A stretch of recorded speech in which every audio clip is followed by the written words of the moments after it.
La municipalité assure, alors il faut changer de ton maintenant, la municipalité assure une prévention qualitative de ce type de déchets auprès des Parisiens en les informant par la publicité sur la nocivité des produits et sur les alternatives et les éco-gestes possibles de réduire leur nocivité et le geste de tri adopté. Ensuite, sur le plan de la collecte, la mairie de Paris met à disposition des Parisiens divers services pour collecter donc séparément les DDS. Les Parisiens sont invités à apporter ces déchets dans l'un des 5 espaces tri, déchetteries qui les acceptent, ou alors dans les tri mobiles. Ils peuvent également le faire enlever gratuitement sur rendez-vous par les services de la ville. Enfin, en complément, la mairie de Paris a contractualisé avec des prestataires spécialisés pour l'élimination des déchets non acceptés par la filière REP. Quelques chiffres maintenant. Selon le rapport annuel sur le prix et la qualité du service public de gestion des déchets à Paris, 355 tonnes de déchets dangereux ont été collectées en 2018, ce qui représente une hausse de 10% par rapport à 2017. Pour l'historique et qui nous amène au renouvellement de la convention maintenant, la ville de Paris avait d'abord dressé une première convention avec EcoDDS en 2014 pour l'enlèvement et le traitement de ces déchets dangereux. Et un avenant de la convention a été signé le 29 octobre 2018 suite à la délibération de septembre 2018 concernant le soutien financier à la collecte séparée des DDS. Mais l'agrément de l'État ayant pris fin en fin 2018 et faute d'un renouvellement de cet accord, il est à souligner que EcoDDS n'a pas collecté les déchets dangereux du 11 janvier à mi-avril 2018. Pendant cette période, la ville de Paris s'est substituée à EcoDDS pour assurer la collecte des dépôts dangereux. Et donc, par la suite, l'État a enfin prolongé l'agrément d'EcoDDS jusqu'au 31 décembre 2024 sur la base des conditions techniques et financières du précédent cahier des charges. Aussi, je vous propose d'autoriser la maire de Paris à signer une nouvelle convention avec EcoDDS, dont les textes sont joints au projet de délibération, et dont la nouvelle convention reprend les modalités d'exécution de la précédente convention, à savoir les conditions de collecte des DDS des ménages par la ville de Paris et les conditions de leur élimination, l'organisation et le suivi des collectes, le versement de soutien financier à la communication, à la formation et la collecte séparée des DS. Merci de bien vouloir en délibérer.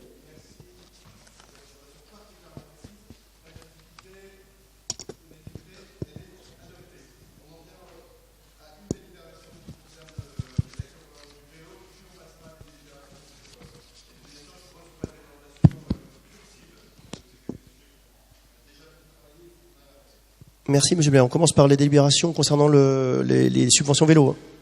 Alors, vite fait, il s'agit effectivement de subventions pour 279 000 € avec 9 associations pour leur action en faveur du vélo. Alors, le but de ces subventions concerne essentiellement des ateliers de réparation qui permettent d'apprendre à entretenir son matériel tout en s'inscrivant dans des démarches de retraitement des déchets et d'économie circulaire, et aussi de vélo-écoles qui ont pour but d'accompagner toute personne en âge de pédaler vers une politique plus vigilante et responsable de la bicyclette. Alors, il y a 9 associations pour un montant global de 269 000 €, je vous disais, et donc je vais vous parler simplement des actions qui concernent un petit peu le 18e. Alors tout d'abord, la première qu'on connaît bien ici, c'est mieux se déplacer à bicyclette. Et je veux saluer ici Pascal Rigaud, qui est un fidèle du comité vélo que nous organisons régulièrement. Donc cette association, elle compte plus de 1400 adhérents à Paris et dans tous les départements franciliens. Et donc on propose une subvention de 31 000 € en fonctionnement pour diverses actions. Pour le fonctionnement de cette association, accueil des cyclistes à la maison du vélo, animation de soirées projection, de soirées débat sur les mobilités actives, animation de matinée formation sur le thème du stationnement vélo et bien d'autres. Donc pour cette association, 31 000 € en fonctionnement. Autre association qui concerne le 18e, Retour vers de futur. Cette association, qui est basée au départ dans le 19e, a pour objet aussi le développement de l'usage du vélo, surtout dans le nord-est parisien. Et elle se propose prochainement de développer des ateliers participatifs de réparation et de sensibilisation à l'usage du vélo dans les 18e et 19e, et c'est donc pour cela que je vous en parle, et le montant de la subvention proposée de 10 000 € en fonctionnement. 2 autres associations concernant le 18e, une autre que nous connaissons bien et avec laquelle nous travaillons régulièrement, Solicycle Études et Chantiers. Donc cette association développe un modèle innovant, vous le savez peut-être, de chantier d'insertion, les ateliers vélo Solicycle alliant en leur sein le développement social et durable pour recycler des vélos destinés au rebut et qui sont ensuite valorisés sous forme de pièces détachées. Alors il y a des ateliers fixes à Paris, fixes ou mobiles sur les rives de Seine, à la Porte de Vanves, à la caserne Extrêmement, et actuellement aussi déjà dans le 18e avec leur présence à Pajol, et notamment aussi des ateliers qui se passent depuis cet été au square Louise de Marillac. Nous... Oui, alors c'est donc la raison pour laquelle je vous parle de cette association, pour une subvention de 14 000 € en fonctionnement et 10 000 € en investissement. Enfin, la dernière association dont je voulais parler, Séjours sportifs et solidaires, 3S, qui elle aussi veut contribuer à la réduction des déchets, au développement du sport zéro déchet et à la sensibilisation de la population à un autre mode de consommation moins néfaste pour l'environnement. Elle se propose de prévoir des ateliers, des cours dans le 17e et dans le 18e arrondissement, développer des services à vélo, des collectes, réaliser ces collectes dans Paris en vélo cargo et d'autres cycles adaptés. Le montant de la subvention proposée pour cette association est de 3 000 € en fonctionnement et de 50 000 € en investissement. Aussi, pour toutes ces associations, pour le 18e et pour toutes les autres, nous vous proposons de délibérer pour 279 000 € pour les 9 associations.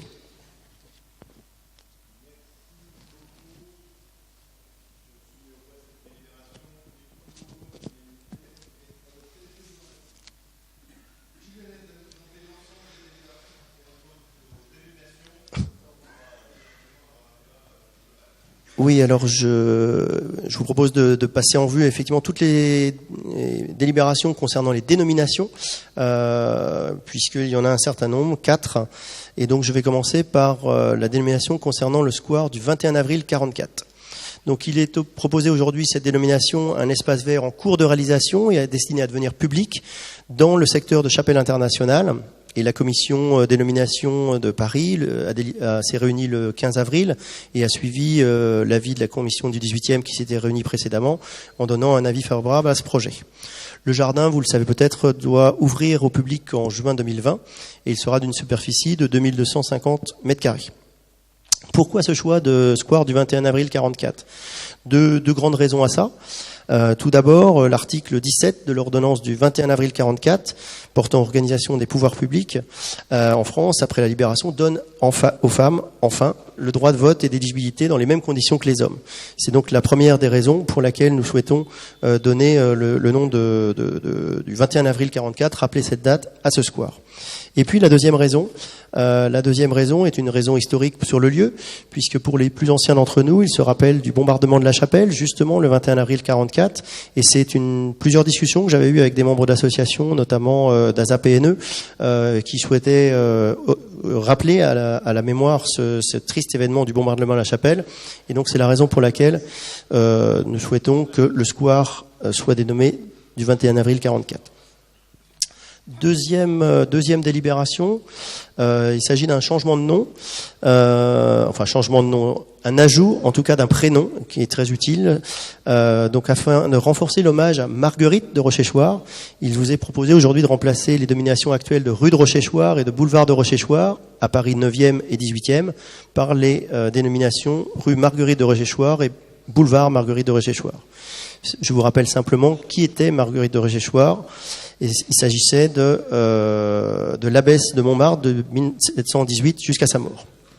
Donc voilà pour cette deuxième délibération concernant une dénomination. La troisième concerne un très grand chanteur, jazzman, Claude Nougaro. Lors d'une séance déjà ancienne, peu de temps après sa mort, lors d'une séance d'avril 2004, le Conseil de Paris avait émis le souhait d'honorer la mémoire de Claude Nougaro, auteur, compositeur, interprète connu de tous. Il vous est proposé donc aujourd'hui de lui rendre hommage en attribuant son nom à une emprise située entre la rue Caulaincourt et l'avenue Junot, à proximité du 28 avenue Junot, adresse de l'hôtel particulier où il a vécu plusieurs années. Je ne reviens pas sur sa carrière brillante. Il est né à Toulouse en 1929. Il est bercé par l'opéra et le jazz. Il s'est installé à Paris en 1950 et il a débuté surtout sa carrière au Lapin Agile, cabaret de Montmartre, où il a mis en musique ses textes. Tout le monde sait qu'il a été prix de l'artiste interprète masculin et du meilleur album pour son album Nouga York en 1988 et malheureusement il est décédé donc en 2004 et nous souhaitons honorer sa mémoire avec le nom d'une partie de la place Constantin Pecker qui est en fait la partie de la place où il y a la statue d'Eugène Carrière. Donc voilà pour cette troisième délibération concernant les dénominations. Et enfin, la dernière est un rectificatif de la précédente du mois de juin, puisqu'il y avait quelques erreurs d'attribution entre les 7 différents noms des rues de Chapelle Internationale. Donc rectification a été faite et donc je vous propose d'acter cette rectification simplement. Merci. Voilà pour les délibérations. Merci beaucoup. Est-ce que cela appelle des commentaires? Sinon, je vais soumettre aux voix ces délibérations, à commencer par la DEV 129, donc le square du 21 avril 44, qui est pour unanimité, elle est adoptée. Je continue avec le retour du prénom de Madame de Rochechouart, Marguerite, unanimité. Même vote sur la place Claude Nougaro, même vote sur les dénominations de Chapelle Internationale. Je vous en remercie.